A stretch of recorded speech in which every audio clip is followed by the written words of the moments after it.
Hello and welcome to the lecture for part 1 of chapter 6. In this chapter we start to look at slightly more complicated businesses. Up until now we've been looking at service businesses, which are less complicated from an accounting perspective. Now we're looking at merchandising businesses. And remember from the first chapter, merchandising businesses are companies that buy product and turn around and resell them without altering them. So the dollar store, the college bookstore, Walmart, those kinds of businesses are merchandising businesses.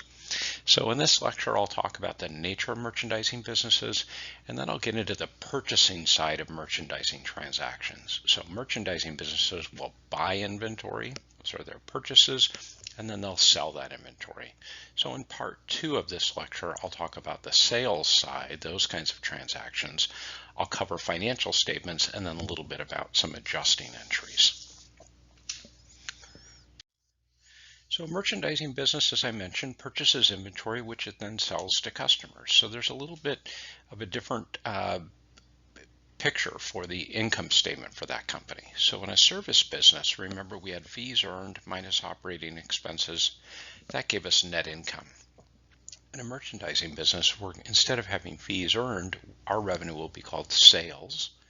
We'll subtract the cost of the goods that we sell to the customer. So if I buy a widget for $6 and sell it for $10, my sales are $10, my cost of merchandise sold is $6. That leaves us with gross profit. That's how much is left over after we subtract the cost of the merchandise we sell to customers. That's a really important number for any merchandiser, to track that gross profit number in a dollar amount, but also as a percentage of sales. That's really key. Then we subtract operating expenses, which would be rent and salaries and insurance and advertising, all of those kinds of costs to get net income. So it's a little bit more complicated. Also provides more information. So here's an example. Now we're going to talk about purchasing inventory. So here's an example of an invoice from a supplier. So, and it could take many different formats. In fact, I think every business has its own format. But notice in the upper right corner, there's a unique invoice number. This is from our supplier, Alpha Technologies. We're the company, Net Solutions, and they refer to our purchase order number. So we issued a purchase order to this company. They provided us with product and gave us this invoice. So in this case, they sell us 20 3Com wireless BC cards at $150 each for $3,000. One thing I want to call your attention to, two things actually.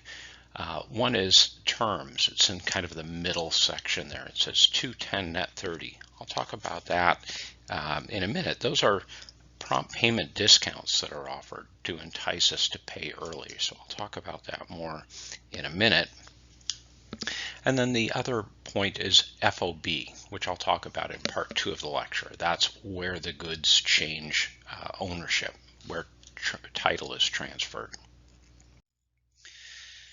So purchase transactions are either going to be handled in a perpetual system or a periodic system. What that means is a perpetual system, there's generally a computer system where each time we purchase components, we update the inventory records that we have for each of those items. Every time we sell an item, we update the inventory records for those items. So imagine a 3-ring binder with a page for each type of item we sell in our store. And whenever we make a purchase, we take that binder down, we go to the page for that particular item we just purchased, and we add that number. So we have a calculated running total of what we have on hand of every item at every moment. That's a perpetual system.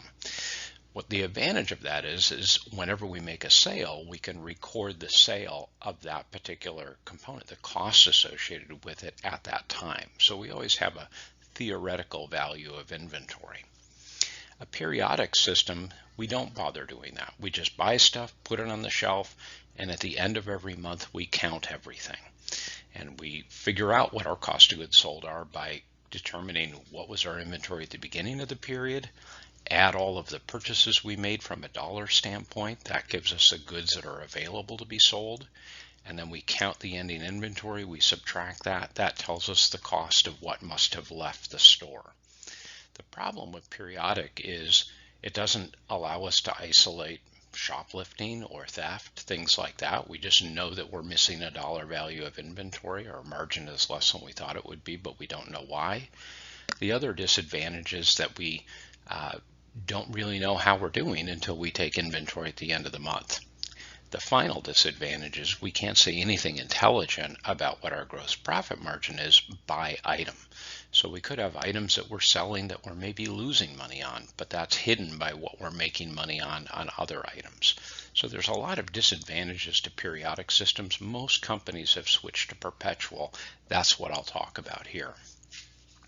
So the other thing I want to talk about is credit terms. And I mentioned before, I pointed out that 210 net 30 on that invoice. The way that reads is you read it 210 net 30.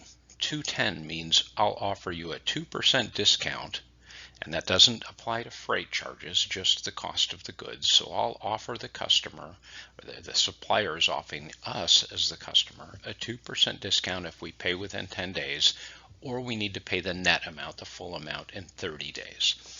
If you ever work for a company that is being offered credit terms like that and they're not taking advantage of that, that's really something to work at, because that's low-hanging fruit. That's easy money.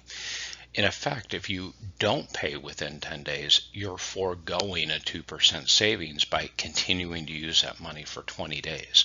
That's equivalent to a 36.5% interest rate. So it makes sense to take that discount if you can. So when we purchase the inventory from that invoice that I just showed you, we'll debit an account called merchandise inventory. That's a current asset. It's the value of all the goods that are on our shelf available to sell to customers. And we credit accounts payable. We owe a company money. Okay, we have a liability. Notice that we record that net of the discount. Okay, so the 2% of $3,000 is $60, so we record it at $3,000 minus 60, or $29.40, because that's what we believe we're going to pay for that inventory. And one of the things we have to do is take into account the days of the month. So those 210 net 30 terms are based on calendar days, not business days. So you have to be careful about what the final due date is, when the 10 days is up, all of that. And again, keep in mind that freight is not discounted. So when we make the payment, we just record a debit to accounts payable to wipe that off our books, and we credit cash because cash is flowing out of our business. Now, in some cases, we receive goods that are either damaged in transit, or they're not exactly what we ordered, or there's some quality problems with them, that sort of thing. And the buyer could request either an allowance or request that the goods be returned. So in many cases, the buyer will request a price allowance, and then they'll fix the goods if they can. So if that's the case, if we receive a reduction in the invoice, then we're going to reduce the accounts payable. In this case, the supplier gave us a debit memo for $900 because of defective merchandise. So we reduce what we owe that supplier by debiting accounts payable for $900, and we reduce the value of our inventory by $900. Here's a new scenario. In this case, we're returning the goods. We're not getting a price reduction. So we have to unwind part of the transaction. So the way this would work is on May 2nd, we purchased 5,000 goods, $5,000 worth of goods at 210 net 30. So 2% of 5,000 is $100. So we debit merchandise inventory for $4,900 and credit accounts payable for that amount. Then we tell them, hey, some of these goods aren't what we ordered, so we want to return them to you. We don't want an allowance or a price reduction. We want to give them back to you. So in that case, we reverse part of this transaction. So we debit accounts payable and credit merchandise inventory. The tricky part here is that also needs to be done net of discount. We put goods into merchandise inventory net of discount, so we have to take them out of merchandise inventory net of discount, or we'll end up with a strange residual. And then when we pay the net amount by the discount date, we debit accounts payable and credit cash. And if you do the math there, you can see that zeroes out accounts payable. So hopefully you found this enlightening. I will look forward to talking to you in part 2 of this lecture. Thank you.